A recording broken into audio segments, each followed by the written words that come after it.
Hello అందరికీ. ఇదైతే మా అత్తారింటికి వచ్చే ముందు రోజు అండి. మా పాపకైతే 6 మంత్స్ కంప్లీట్ అయిపోయి 7th మంత్ రన్నింగ్ అండి. అందుకని మా అమ్మనైతే ఉగ్గు అయితే చేయమని చెప్పానండి. డీమార్ట్కి వెళ్ళి పప్పులన్నీ తీసుకొచ్చేసామండి. ఒక కప్పుతో అయితే రైస్ తీసుకుందండి. అదే కప్పుతో పావు వంతు పప్పులు అయితే తీసుకోవాలండి, ఎక్కువైతే వేయకూడదు.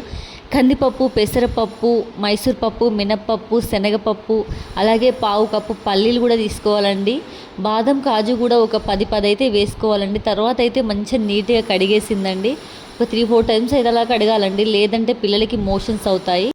మంచిగా ఎండకైతే ఆరబెడుతుంది చూడండి. 3-4 అవర్స్ అయితే అలా ఆరాలండి. తర్వాత మా అమ్మ అయితే మంచిగా వేయిస్తుంది చూడండి. బాదం, కాజు సెపరేట్గా వేయించిందండి వేగమని. ఆ తర్వాత అయితే రవ్వ లాగైతే పట్టుకోవాలండి. అంటే అది ఒకవేళ చేస్తే రవ్వలాగా అనిపించాలి. మా అమ్మ అయితే మిక్సీ పట్టేసిందండి.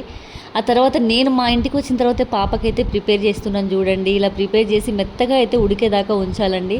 మా అమ్మ చేసిన ఈ హెల్దీ రెసిపీ నచ్చితే ఒక లైక్ అయితే చేయండి.